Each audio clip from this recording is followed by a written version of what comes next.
Okay everyone, welcome to this tutorial. We'll be talking a bit about the differences between synthesizers and sample-based instruments or sample players.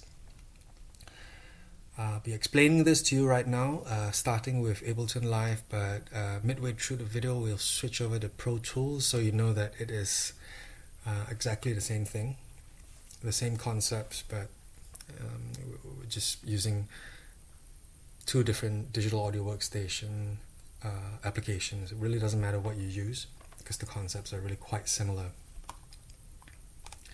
We start off with a session like this. I'm going to get a sample-based instrument loaded as an instrument. Give that a bit of time to load. Here's a sample-based instrument, and next to that we'll load up a synthesizer. We won't need these two audio tracks anymore, so we'll get rid of them. So we're only looking at the first two MIDI instrument tracks. So let's take a look at this software instrument, and we'll start by loading up a sound. And let's try tuba.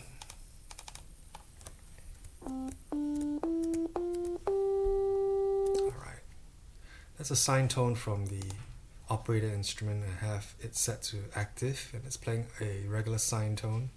Let me switch over to activate the sample-based instrument. That's good. At least in that way you can compare the sine tone from a synthesizer. It sounds quite computerized, a little bit artificial maybe to some people. And then we have a sample-based instrument. And right off the bat, when you compare the two, even if I load up another instrument like a trumpet,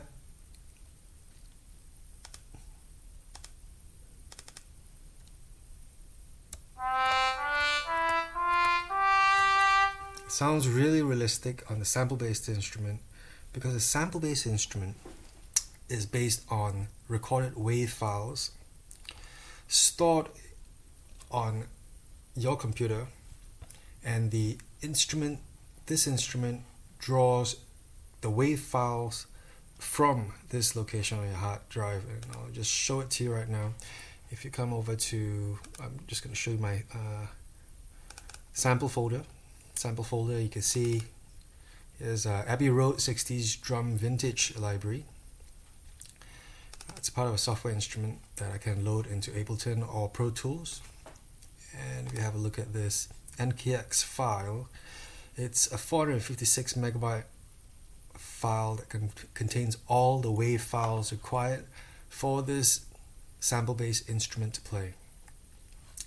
On a synthesizer, you wouldn't even need the instrument itself, the synthesizer instrument itself wouldn't even need to exceed 100 megabytes in total.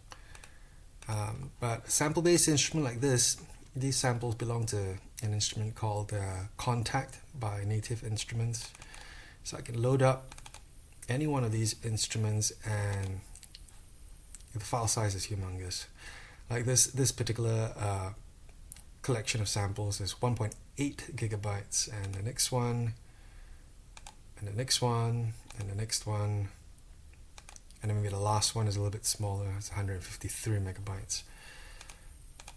That's because these instruments are created in a recording studio with real musicians playing individual notes, like so. The trumpet. And let's see if we can hear a different variation of the same trumpet instrument. Okay, here it's different. Maybe this next one will be more obvious because it's got a much longer attack duration, so the sound builds up slowly rather than the first, with a shorter attack time. The other thing that you'll notice is that switching between presets takes a bit of time on a sample-based instrument, because the wave files need to load.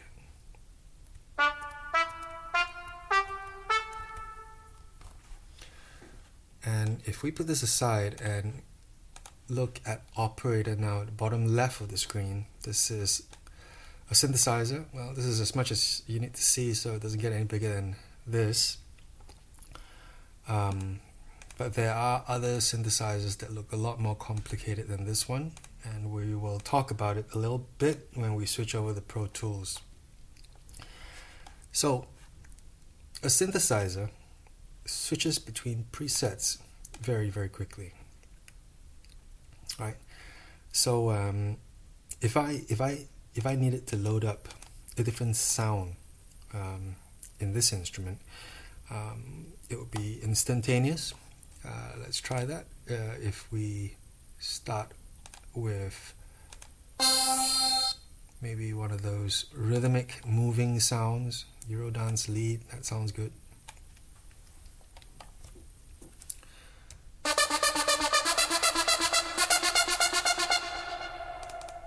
Let's switch on to the next one. It's moving between presets significantly faster, because the sound from a synthesizer is generated from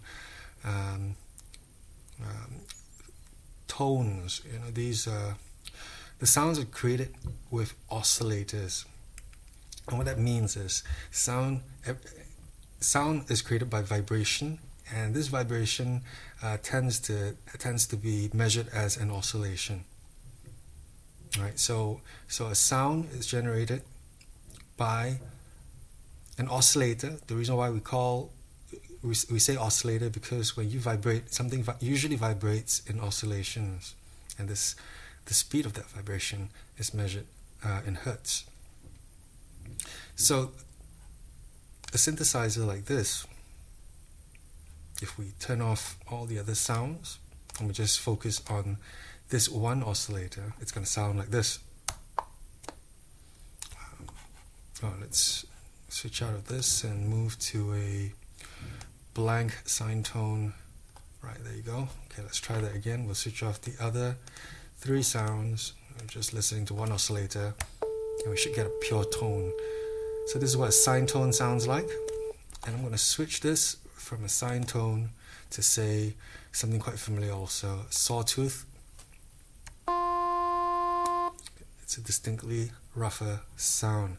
But the point is that this sine tone is mathematically generated from a computer, a pure tone.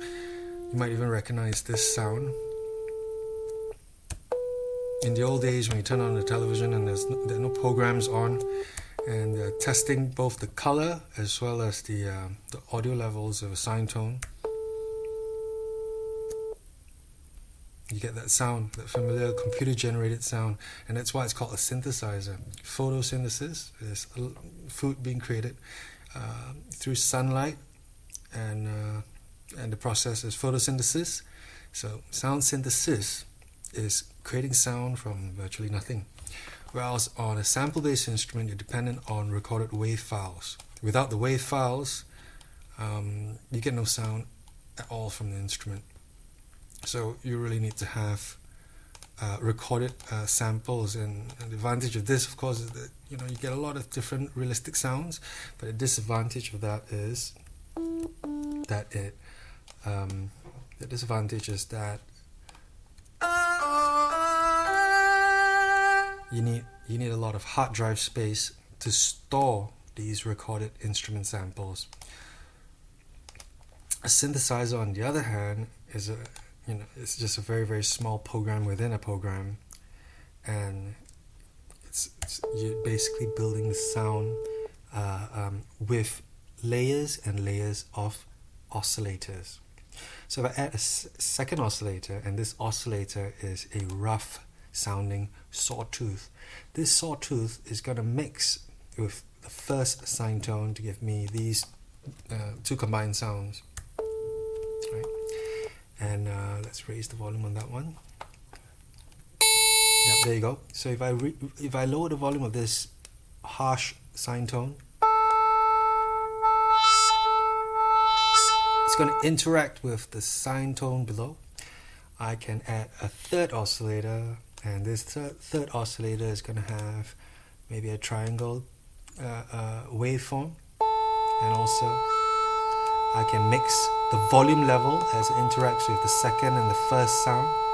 I can make some coarse adjustments to the octave or some fine-tune adjustments. Add another sound. This could be, white noise.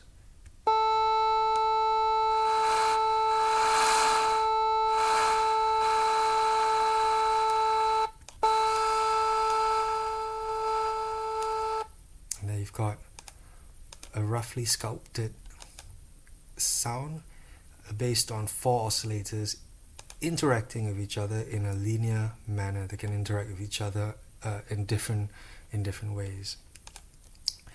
And you've got a low frequency oscillator, which basically is an oscillator also, but it's reserved in the low frequency spectrum. So low you can't hear the sound, but it's useful to modulate the combined sounds of these 4 oscillators.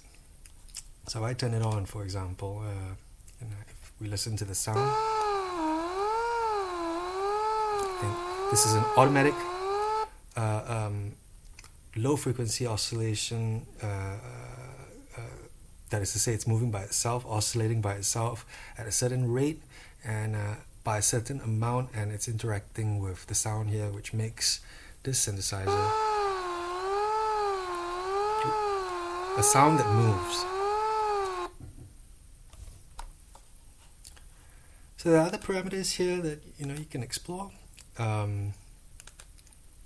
And before we even go that far,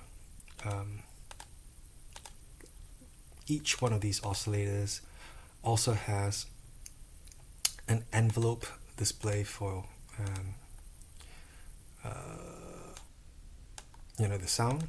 So each oscillator can, for example, if we take a look at this sound is happening really fast, really quick, loud, and then it drops very quickly, and that's typical of a mallet, for example, a snare or a mallet. And if I make the sound take a bit longer by increasing the length of the attack, then this sound is going to build up like a violin. The volume is going to rise slowly before it reaches maximum volume, and it will stay there just like a violin.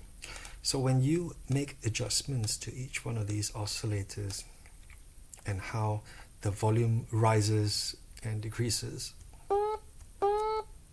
you can see, for example, if I reduce the duration of the attack, it's a little bit more percussive. The sound is more percussive. If I increase the attack time,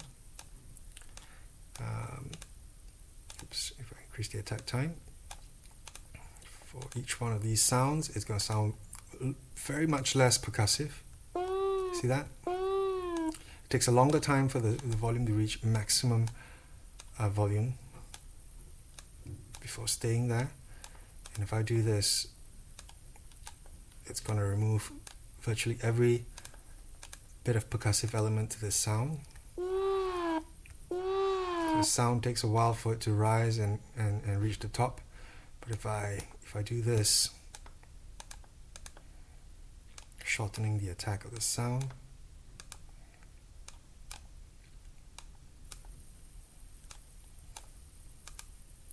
you're going to get a percussive sound. It's going to be very fast,